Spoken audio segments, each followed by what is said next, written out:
Well, hello there, and welcome once again to my little arty corner of the internet.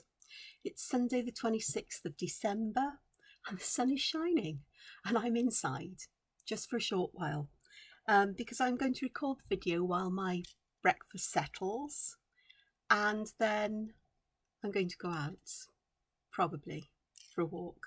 I say probably because I may balk at the idea, but I shall see how I feel. So I hope you're all doing well. I hope you're fine. I hope that you had a good day yesterday and that you'll have a good day today and every day ahead of you as far as possible. But I spent much of yesterday drawing and watching Harry Potter and other things, as one does. And I was trying to think, what can I do today?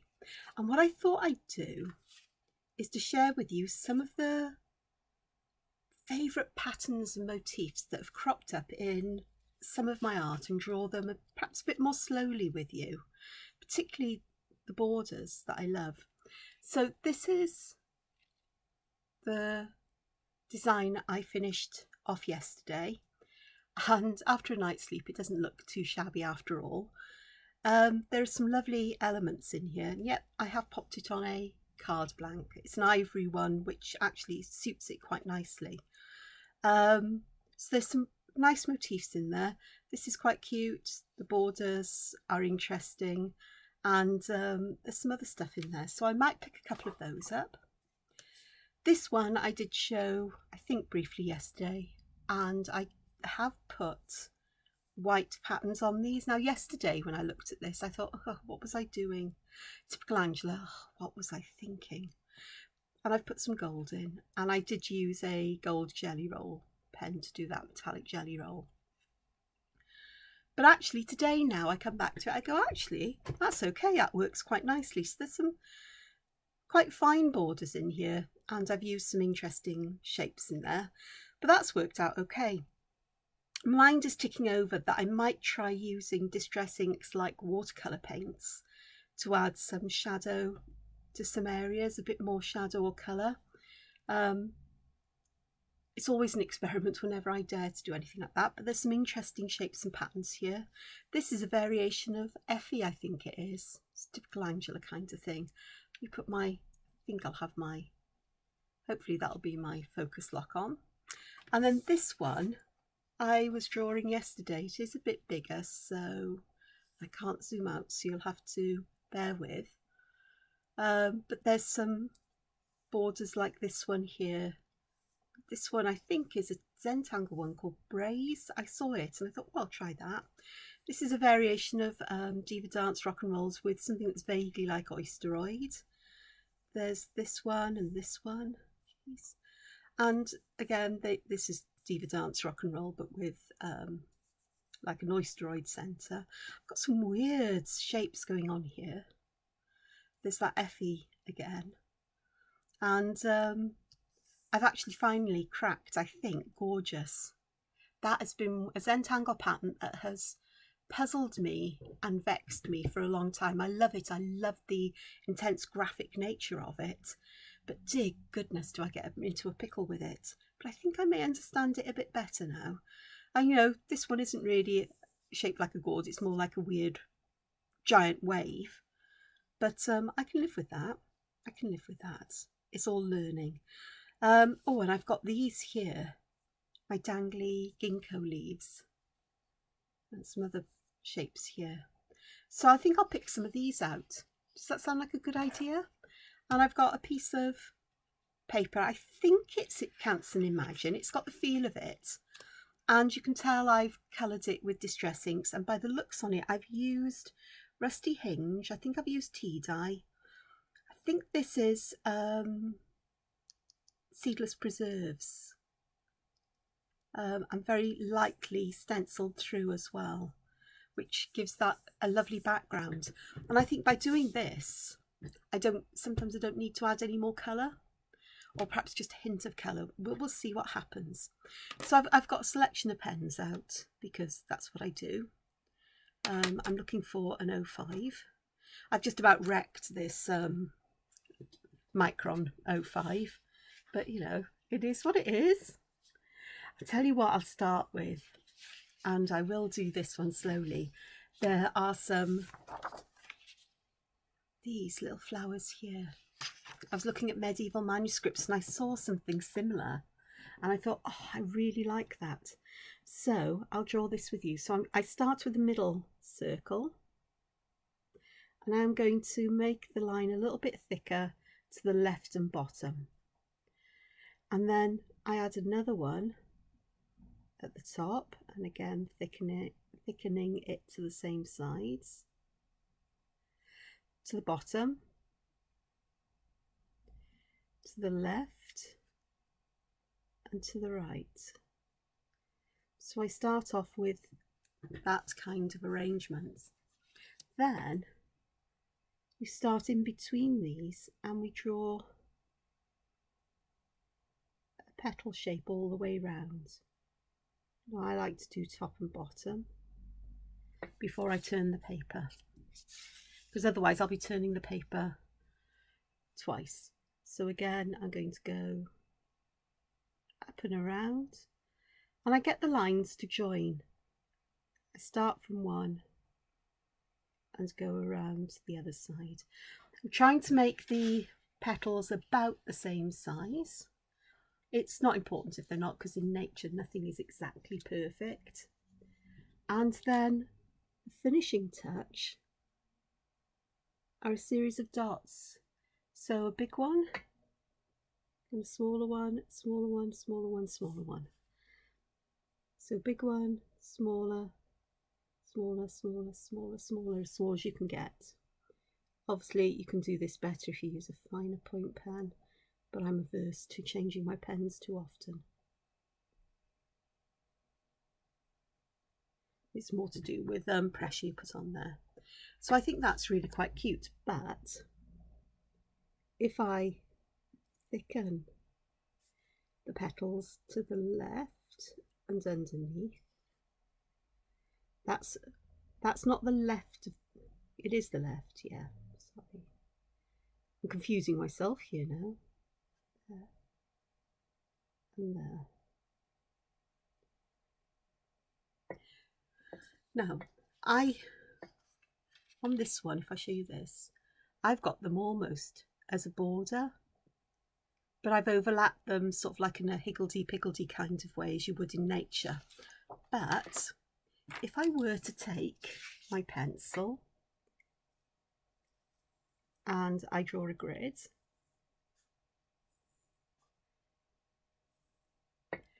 then if I start in the centre of each grid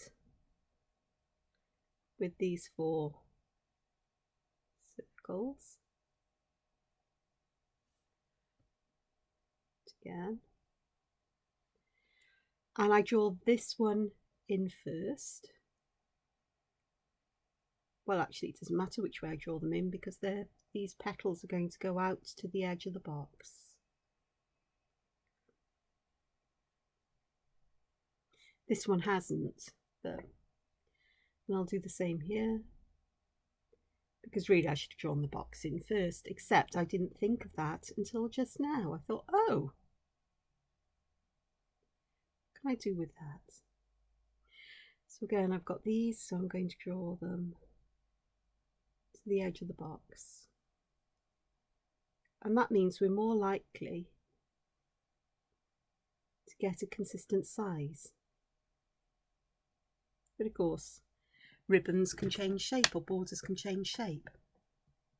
And that is quite nice, but we've got all of these spaces in between, haven't we? So there's an opportunity to do patterns that would link these together, and I think I could be here for a very long time, possibly, working that one out.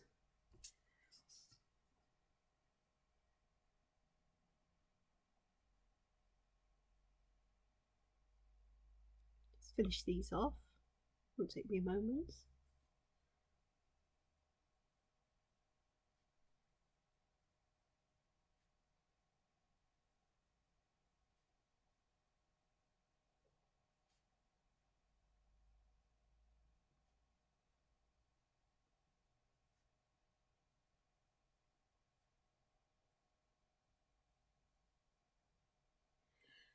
So we're starting to build up a border of these, which is really quite lovely. I think so.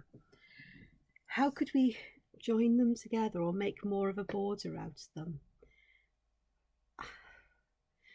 It's almost, you could almost draw half one of these in almost, but that would look a bit daft, because you could actually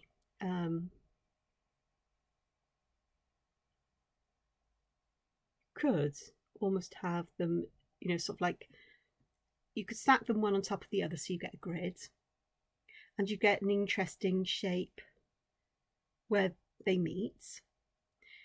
We could put them instead of like this. So if I draw, I'm going to start another one, and if I draw 4 like this, and another 4 like this, then there's a couple of ways of creating a grid pattern or using these to create a finer border. For this I will use a finer pen. I've got an O2 here, because smaller sizes, smaller spaces needs finer pens. So I'll just start in the middle, and I'm just going to pop those 4 in, as I've done here.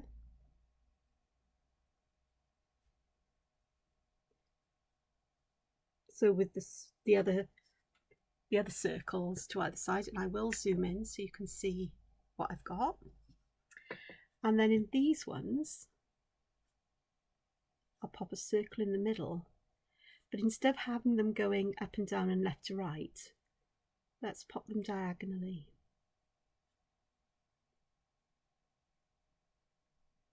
They vary in size. They'll vary right the way across the pattern, because this is hand drawn, and then that means that they'll look consistent across the whole of the pattern. So I'll draw these petals in. So we're going to draw them going down, up. These are almost like figure of 8 shapes, aren't they, where we stop in the middle.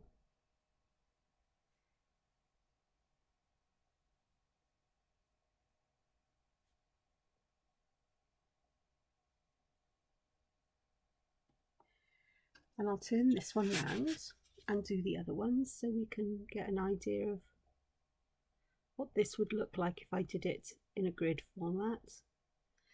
So if you draw the grid lines in pen, then it will give a different feel to the pattern as well. I'm not going to, I'm going to leave them in pencil for now. Do you remember what I said about I'm going to do lots of patterns today? I think I'm going to end up exploring this one. And with these, they're going to go over to the corners.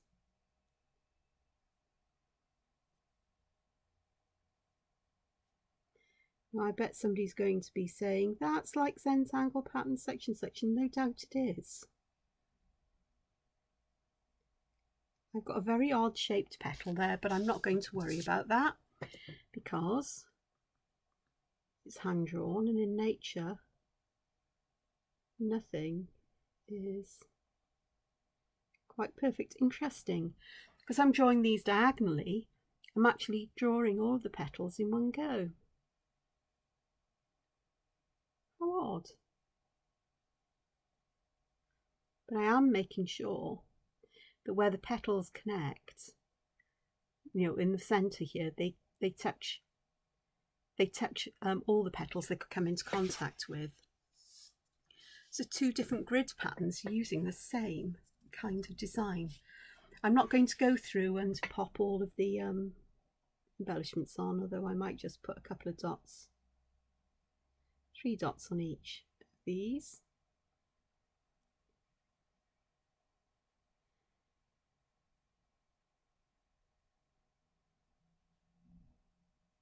So those actually echo the grid pattern, don't they?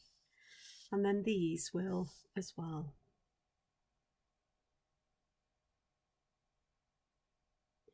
The petals, when they're drawn diagonally like this, are actually much bigger than the other ones which are drawn to fill a square.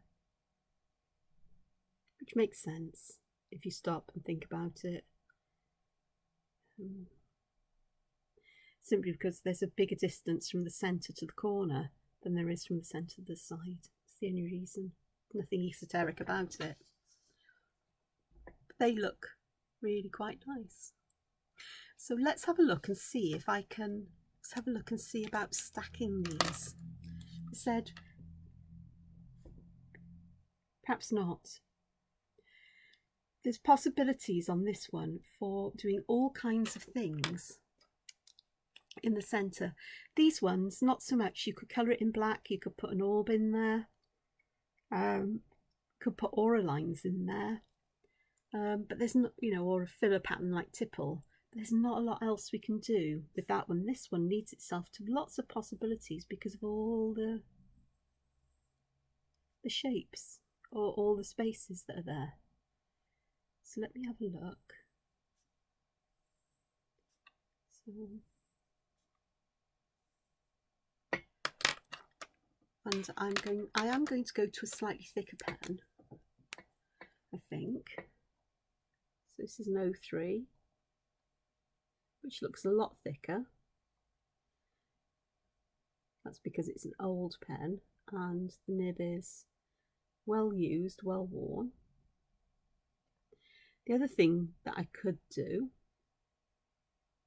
and I'll do it on some of these, is instead of using a circle, I could use a little heart shape, which is quite cute. Or you could use a little petal shape.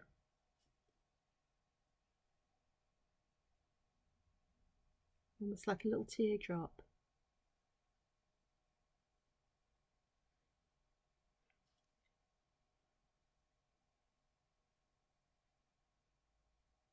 And here I'm just putting on some little triangle shapes. So there's all kinds of things you can do to mark the centre, which works quite nicely. It gives a different feel to each of them. But essentially they're all the same, and I'm going to keep the first set circular.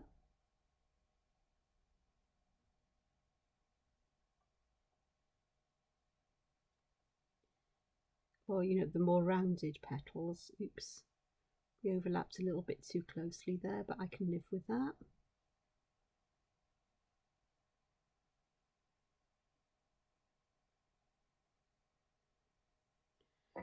So there's those. Now with these, I could do also heart shapes, so that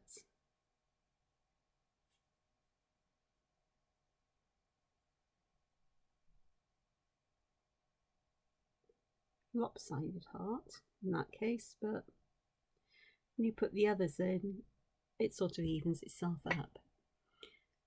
I will do heart shapes with this one.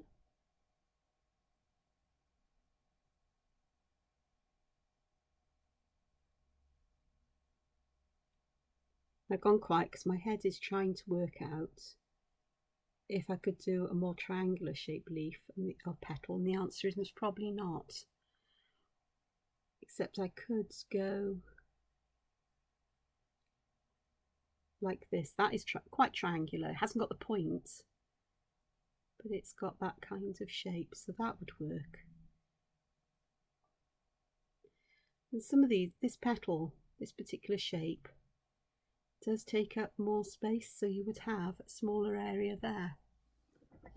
So there's some variations on those. But let's have a look at what we can do with the interior part of this pattern, this here. Where these hearts meet, we've got quite a nice little space that can just be filled in, I think. So that's quite nice. Makes that nice connection between them. And here it's quite nice to, I think, just around fill in some of these connections, you know, where the petals connect with black. And then we get a lovely kind of shape here. In fact, looking at that, I can create a circle or an orb in the middle there. We can then perhaps aura it. I can do that with all of them. Bring these bits in with black around that orb and the circle in the middle. And on the edges we'd have semicircles, and I would actually, because I'm like that, pop the orb outside and then to finish this edge off, hopefully you'll see, I'm just going to join the lines and line to the orb with little curves, and it adds a lovely little bit of waviness to the edge. Let's try again the next one so you can see.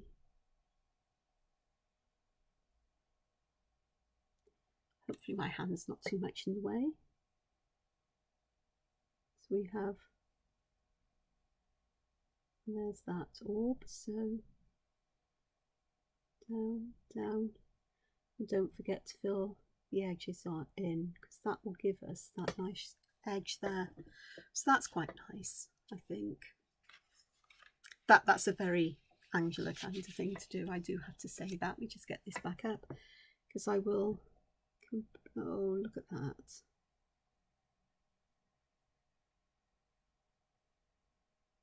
Just complete this couple here. I was thinking, oh no, I've left a big gap there. If this isn't perfect, then that's what the filling in with black helps to disguise that, I think. It makes it part of the pattern. Things aren't perfect, but they'll look at it as an overall pattern. And this is something I have noticed, particularly with the medieval manuscripts and the illuminated manuscripts I've been looking at from before medieval times back to the so-called Dark Ages. They actually, as you look at them close up, you can see that there's a lot of variation within a pattern, because they were drawn by hand and we're not machines. If you want perfection, do it, you know, digitally and use vectors.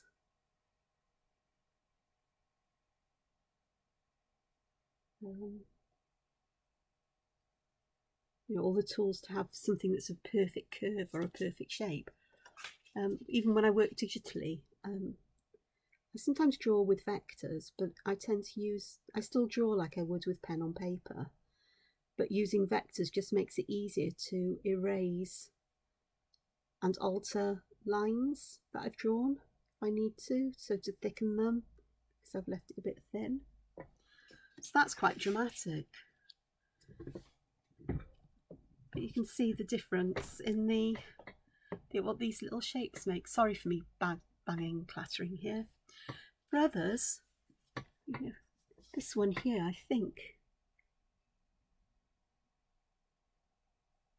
because we've got this lovely almost sunburst or starburst shape, and we could just connect the opposite sides and create something that looks a bit cobwebby. We'll just fill it in with lines to give a bit of dimension. And again, I would just go and round these pointy connections. So by adding a little bit of ink there, you end up with something that looks a bit more stained glass then. They feel connected as well. There's something lovely about doing this. It's something I've done for a long time. I know they use it in Zentangle because I watch Zentangle videos as well. And and they call it rounding, but it's quite a common thing to be done.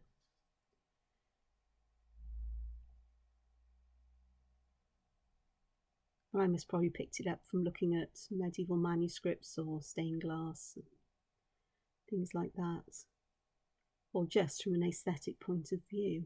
Go, yeah, that would look much nicer if.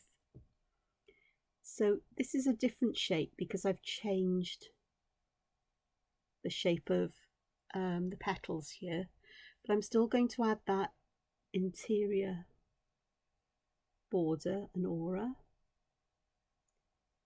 I'm going to fill that with some little circles, tipple as it's called in Zentangle, and that just gives a little bit more of a just that little bit more of a fill there.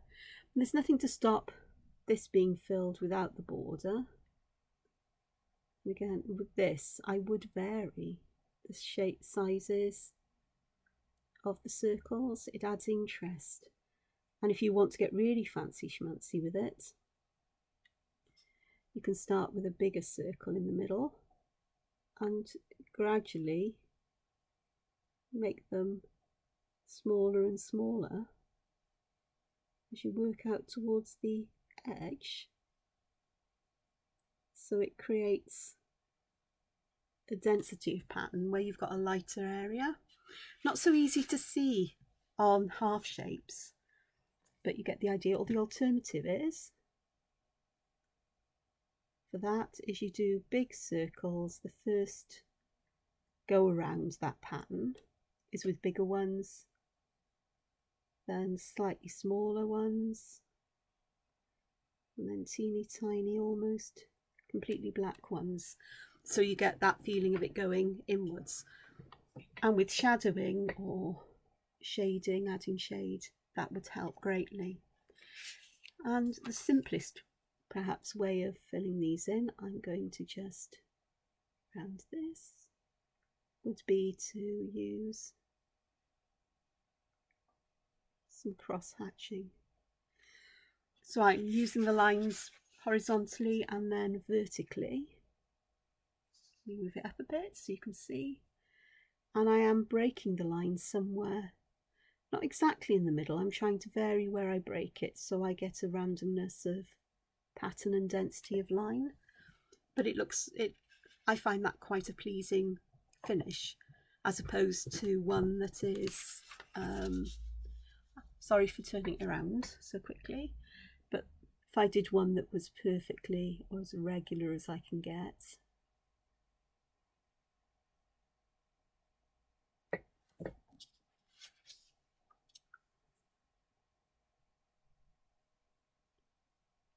completely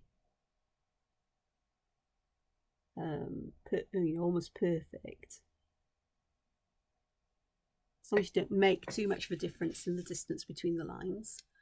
This one adds some light and space into it, but also that bit of randomness and, you know, sort of like brokenness, almost worn outness. It's almost like cheesecloth or sackcloth that's been worn and used, as opposed to this one, which is very regular in shape.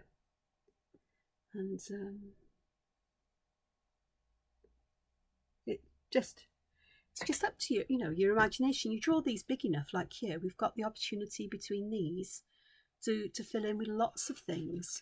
And one of the things I could fill in with on these big ones, and I'm going to zoom back out for this because it will make sense too, because they're that much bigger, is I can use the corners of these squares as a guide for leaves. So start at the corner and draw a leaf shaping, she says, starting at the petal. Whichever way you're most comfortable with, it varies with me. But then you get, I'll end up with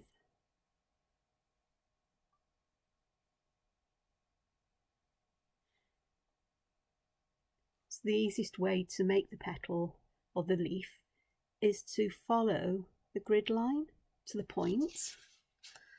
So point bend down to connect with the petal a little bit further than the top, and to do the same the other side. And again, I'm going to start from the petal and go bend up towards the corner, straight down and back in. And that way these will always meet neatly at the corner of the leaves. And then with each leaf, just by putting a centre line in, it gives you that suggestion there's a leaf there. It also adds a zigzag pattern, but I'm going to go and just fill these sections in. So in this case, I could have drawn the grid in. I could have.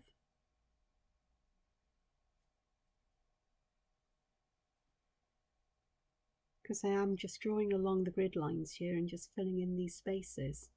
It gives a very, very graphic kind of pattern, very bold, black and not black. So it's not white in my case. It's sort of like a warm tea dye brown and sort of like a pinky purple.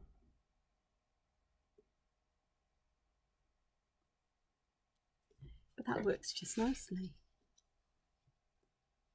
It's different ways of approaching the same kind, you know, the same basic. I started with this. I prefer, personally, I love this richer graphic version. With these ones, if I was to put leaves here, I don't think I can, but I would absolutely put the lines in and colour these in black just to bring the flowers out from the background. This one, I would use leaves. I'm going to leave as it is for now, because it's trying things out and seeing what happens. And then I've picked up an O2 pen here, and what I'm going to do is I'm going to add some veins to one side of the leaf. But what I'm going to do is I'm going to alternate it around. So if I go to the next leaf, I'll leave that one blank, but this one is where I'll add the veins in, leave this one blank, add those veins in, those lines in, leave that one blank, and then add lines in. And that adds a feeling of dimension instantly as well. And we can do this one. So this leaf, if we look at the same one there, so it's this one I need to shadow.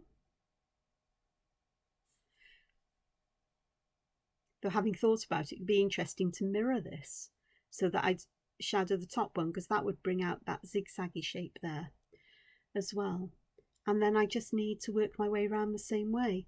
So if I go to the next one round, I need to leave that one blank. So it's shaded, blank.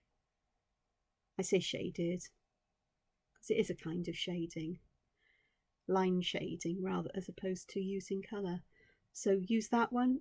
So shaded, blank, shaded, blank, shaded.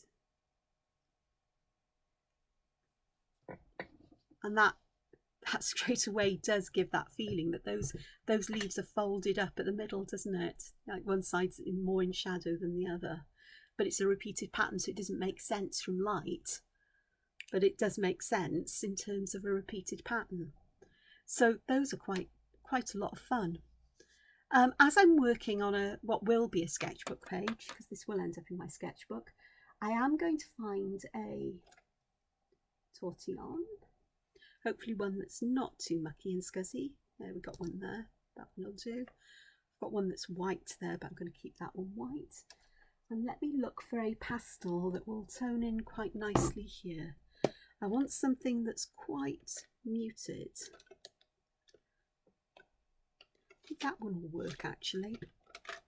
And I will give it a little bit, sort of like it's Not sure what colour it is. Puce, perhaps?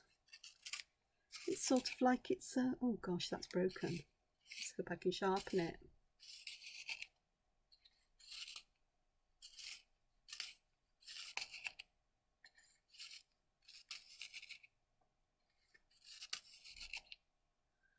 There, we've got it sharpened enough. It's broken off there, so it doesn't, obviously does not like that particular sharpener. So I'm going to use this, if it doesn't break, the tip, just to add some shadow around the centre.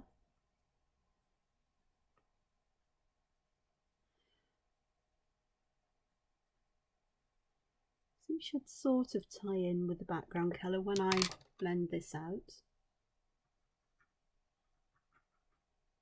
Just gently.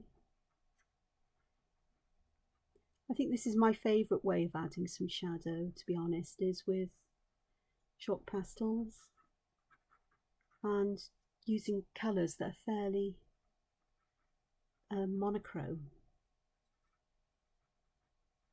or keeping a monochromish palette.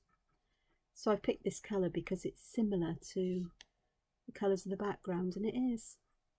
It's where that pink and the brown meet. It's a bit like this kind of colour. So that works, that's worked out quite nicely. So that's given that hint of shadow there. On this one, because it's an individual kind of leaf, I'm going to put shadow where I've made the lines thickest, so this will make the leaf stand up, hopefully. I'm not trying to spread this out as far as it'll go. I like to keep it sort of like in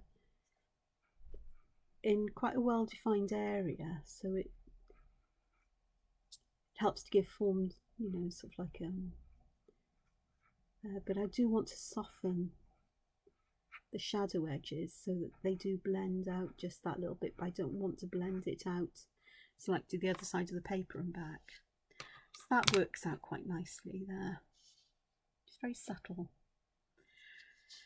The leaves, I am going to use the same colour, because if I'm going to add shadow, I'm going to add it in the points here,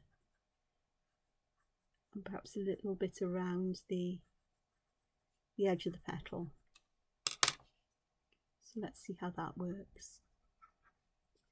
The one disadvantage of using chalk pastels with pen drawings is that you do have to go back over the pen sometimes, because the pastel will dull it down just a little.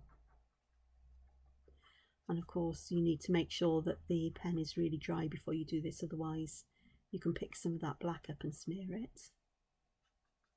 But I think these have been dry long enough, certainly the areas where I've put down a lot of pen. So that actually looks quite cute, to be honest. Okay. With these I could bring out the background, or I'm going to bring out the petals, the flowers, to make them stand out from the background that way, because I'll leave the background as it is. I could use a grey or a browny colour to darken in between them, and if I go over those tiny little circles that are in the centre, I'm not going to worry about that, because I can always fix that with a with white ink, a gel pen, metallic pen. Because I think that's what I would do with this. I think I would actually use a metallic gold to bring those dots out and to focus on that pattern, or to bring a focus to the grid-like pattern. The same here, really.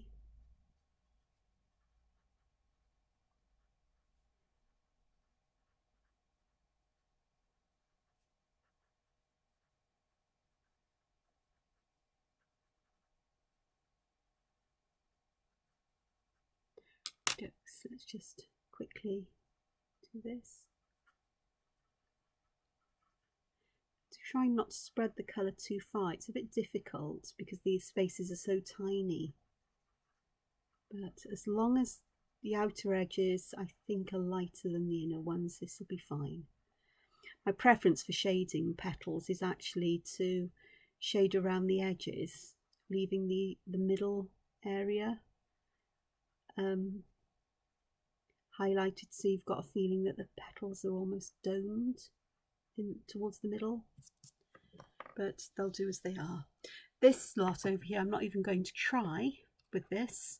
I could for the actual the flowers, but what I'm going to do is I'm going to have a fertile through here for a moment. I'm going to look for a colour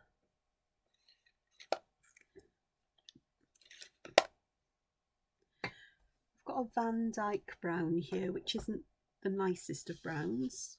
It's a General's pastel chalk.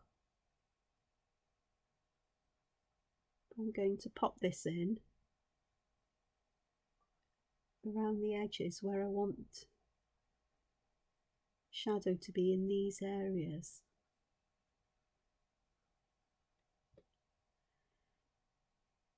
Now that one I've realised I could have done with putting this in the middle where it would be darkest. So these pastels come with an eraser at one end. Okay, let's have a look at how this works. When I spread this out, I'll blend it in a bit. So if I zoom in, you might be able to see where I've put the colour. You may not be, because it does go quite dark when I zoom in, so let's try and increase the exposure a bit, so perhaps that will help. But this one, I've got that brown in the middle. Here I've got it around the edges, because I want the centre of that to look raised as I do with that one. This one, I put it in the middle. And although I will bring it up a little bit to just the edge of those, I'm going to leave those outside ones roughly the same. With these, I put it under the petals, and I did the same with this one. Because the grid pattern, or, the hatching in that area is more open, it'll be a bit more noticeable, but it is actually quite noticeable elsewhere. So that's those. I'm going to have a look for another one here in a moment. I don't want black, that's the thing. But I do want a darkish colour here, if I can find a darkish one. Have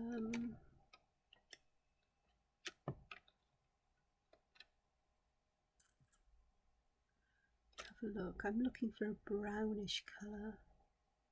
Look, I want the ochre-ish colour. Is that it? That's close enough. Will do. Is I'm going to just add some, while I'm at it, I might as well just add some shadow here. I think this is the closest colour I have to the tea dye, to be honest.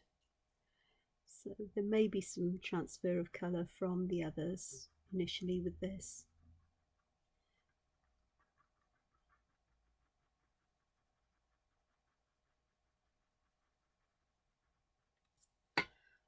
But that may just help to bring those out a little bit. So just add a bit more here, here.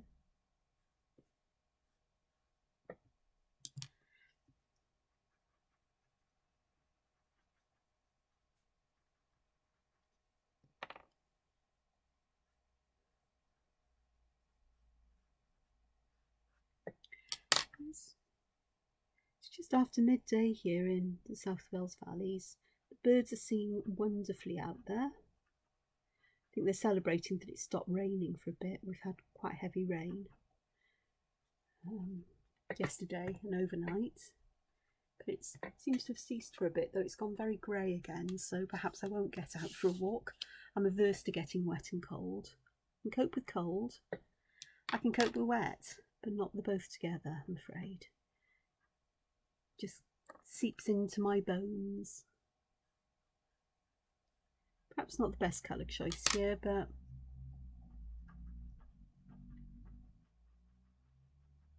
it's all it does for now. Let's It's more like a honey kind of colour, I suppose, like, you know, one of the dark rich honeys you get, not the lighter ones.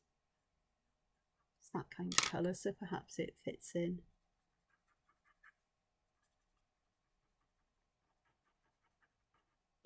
And bear in mind as well, I have got pencil lines here, and the pencil that I've used, it is a 2B, I think, is in, I'm sure it's a 2B refill in my mechanical pencil, and that means it's quite soft, so it will blend as well.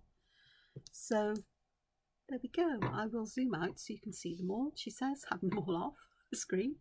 So there was me going to do a whole host of patterns for you today, and I've ended up focused on one and repeating it and trying things out. My favourite, I like these, but I love these over here. I like the heart-shaped leaves. I'm not sure about these circles in the middle. I think I must probably want to fill those with black. Or I could actually, with the heart-shaped ones, you could fit a little leaf there. If I draw a heart-shaped one on a bigger scale, we can have a look at what I'm talking about there. So if I draw in over here, let's draw in a square.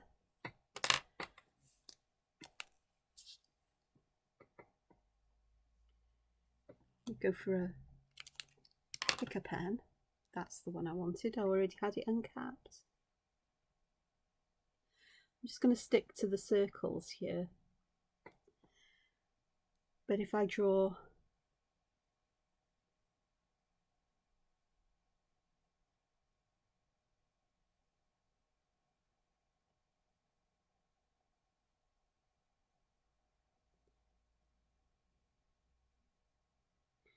heart shape and I leave, I make them sort of like not as wide as I could if I was squashing them in, then I've got the opportunity here to pop a leaf shape in, either like that or just drawing a curved line from the point of that square inwards. Either way will work just fine. Just depends whether you prefer a long, thin leaf or a wider, chunky, chubbier one.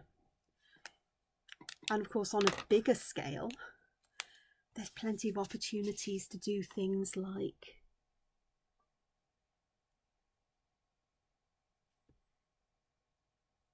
aura,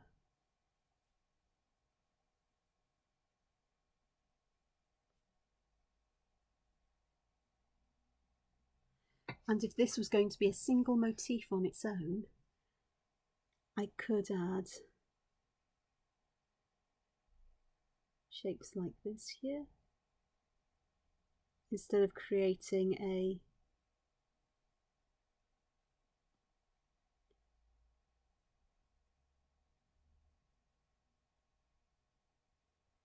ball or filling this in with black. It's quite nice, sort of crescent moon shapes, I suppose, called Zentangle.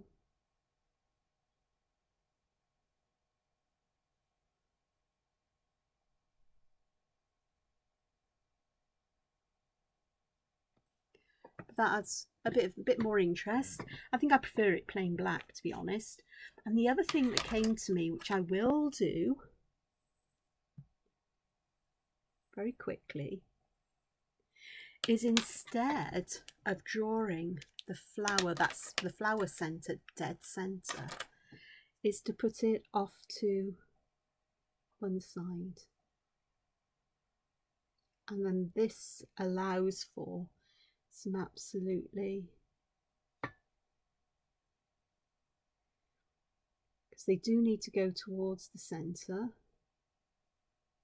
but this will absolutely allow for some really crazy kinds of flower shapes. Now there is a Zentangle pattern or a tangle pattern that is a lot like this, and I can't remember what it's called, but you have a series of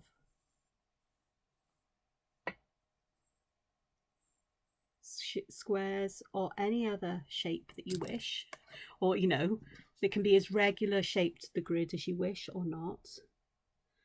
And I am going to pop the circles in, but you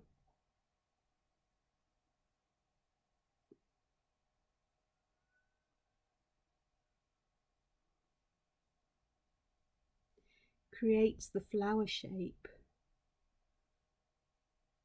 Oh, I've missed one there, see? Don't know what I've done there. But it's created a bit off center, and you can actually repeat where you put them or just do it at random. So I'll do one at random down here. And again, I'm going to pop those in.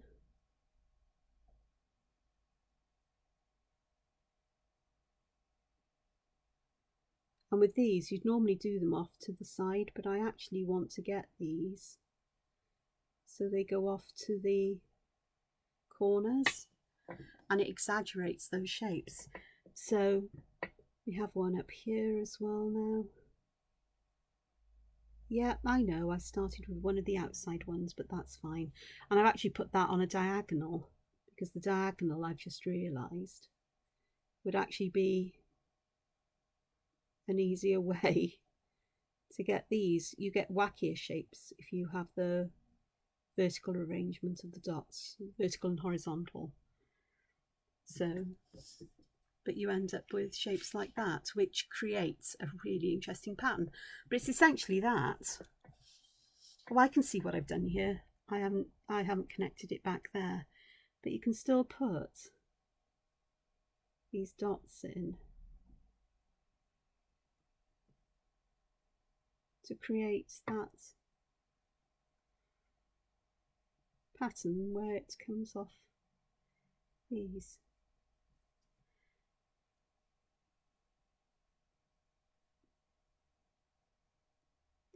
The chances are, unless I point this out to you, you wouldn't have noticed it. Not this, I'll show you something now. Perhaps you have noticed it and gone, Angela, you've missed. But over here, where I've missed, where I join these up, and yet I've just put these dots in, and unless you were looking for things, you wouldn't notice so much. But I quite like that. I like that kind of thing. And with a more crazy, you know, wonky grids, that would look fabulous, I think. With the sections in between, I would just fill them with black, I think, or leave them as they are. I like to round these regions, and there is a possibility of putting like little leaves or little petals in these sections. This is this is how these would work in a crazy kind of way, the petals, if you keep them horizontal.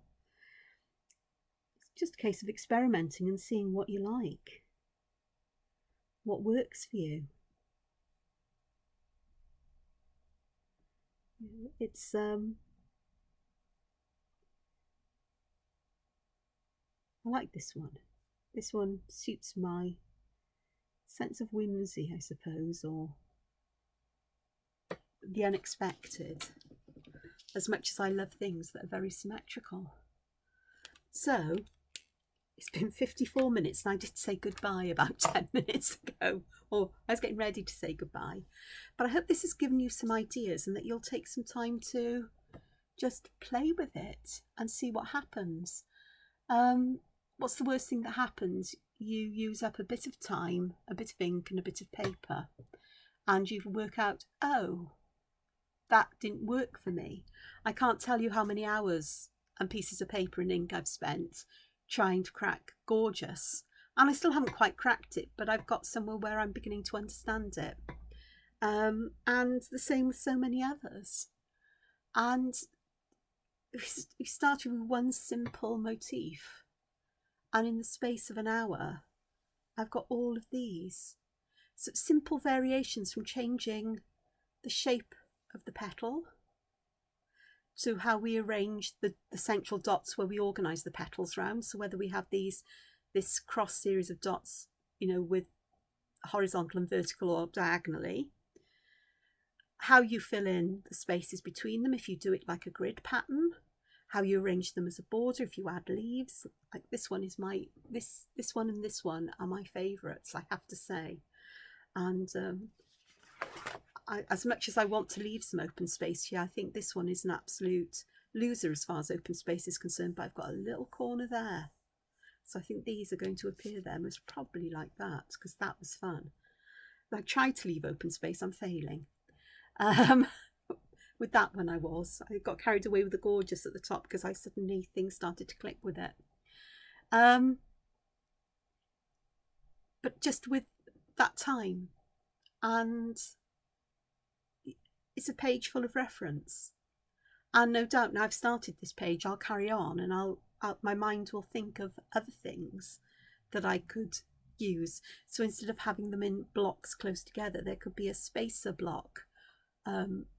You know, it could be that we have, I'm going to try one where we've got the horizontal and vertical arrangement of the circles, and the next one could be diagonal, though that would look a bit weird that would look very weird. No, that wouldn't work. But it's, you know, I want to try the how I shade the leaves. You know, sort of like it could be the sections that are pointing upwards and the sections that are on the bottom here, or bottom, you know, the bottom of each leaf, and it will bring out the zigzag that is there with the center of the leaves. And it's just, you know, it's different ways of filling spaces in, different shapes of petals. You know, I've made these very rounded, but you get a different shape entirely when you make them more triangular in shape, straighter. And it would be the same because on the diagonal, I'm going back, I'm sorry, I was going to finish, but I'm not.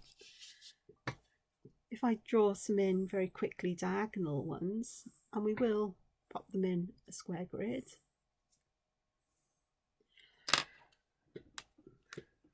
And I'm going to do them all with the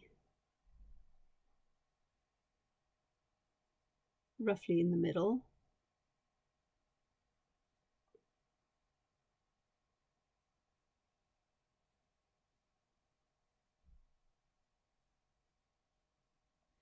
Then here I made them quite a triangular shape, but I could also make them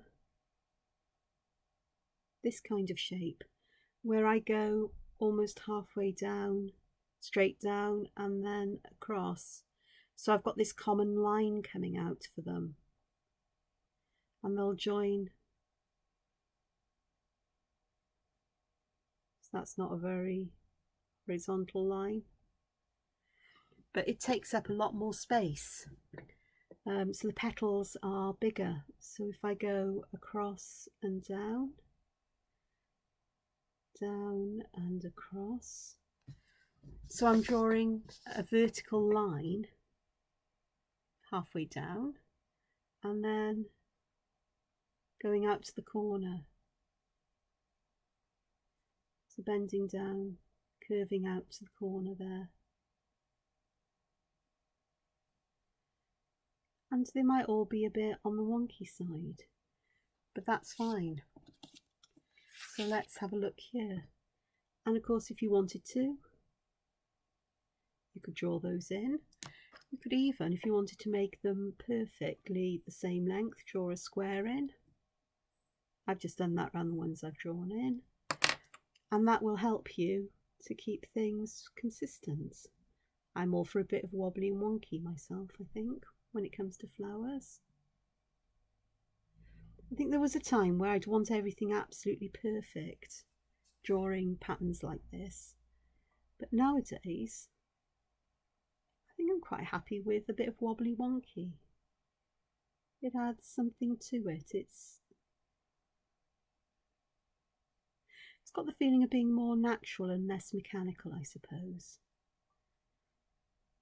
And I think it is much more my kind of style. So just by doing something like this, and again, this is a much bigger drawing than here, so it gives the opportunity for things like auras to be put in, which I always do like with petals. And here I'm not going right the way back to the bottom, I'm using these circles as a place to hang these lines from. But I can also do the furling, that little bumpy wave. So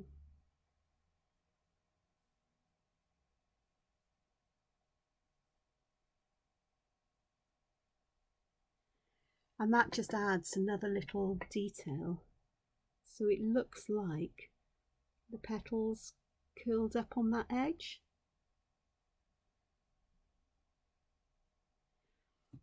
And again, this can be done so every single leaf is the same, or you can every petal, or you can mirror them. So the next row could be, so it's this one, miss one, this one, miss one, this one, miss the side. Oh, I should have done one there. Well, you could do it on both sides. There we go.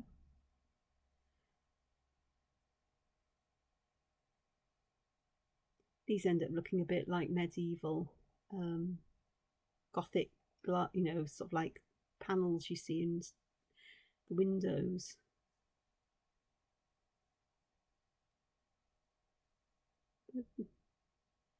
Not quite my cup of tea this way, but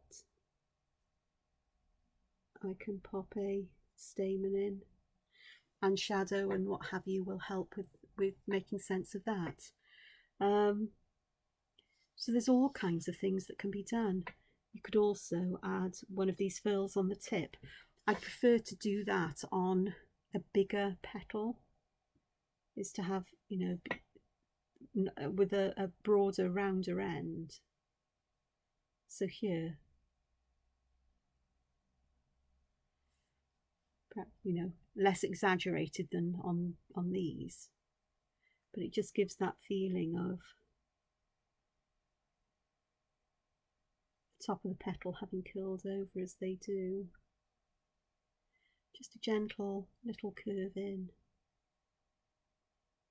And I'll just pick the biggest one on each of the flowers and do that. It's another possibility.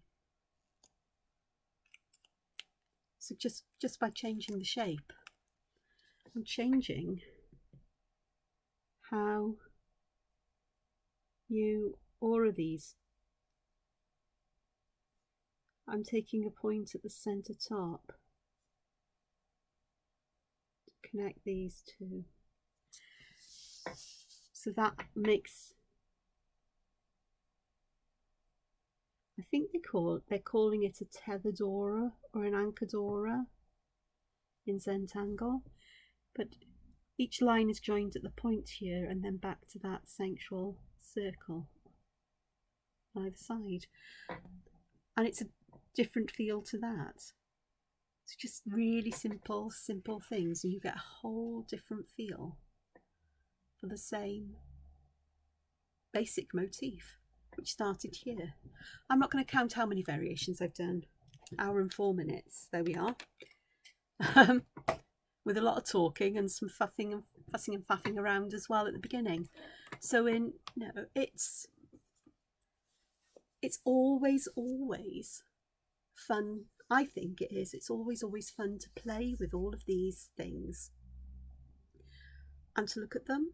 And here was me thinking I was going to do a page full of lots of my favourite motifs today. Didn't work out that way, did it? It ended up with this, which actually is a new, it's a common motif, but it's that arrangement of dots in the middle that's new and makes it new and gives it that a different kind of feel. There's nothing new under the sun, really.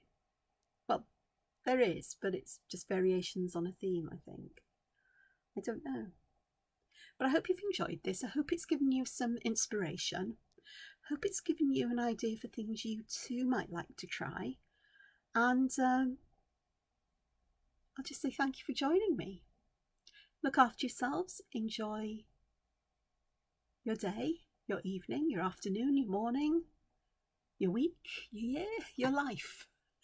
And always, please, try to find time for some creativity in each and every day.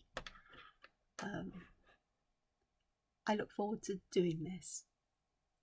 So thank you. Thank you for joining me. And I'll see you again soon. Take care for now. Bye-bye.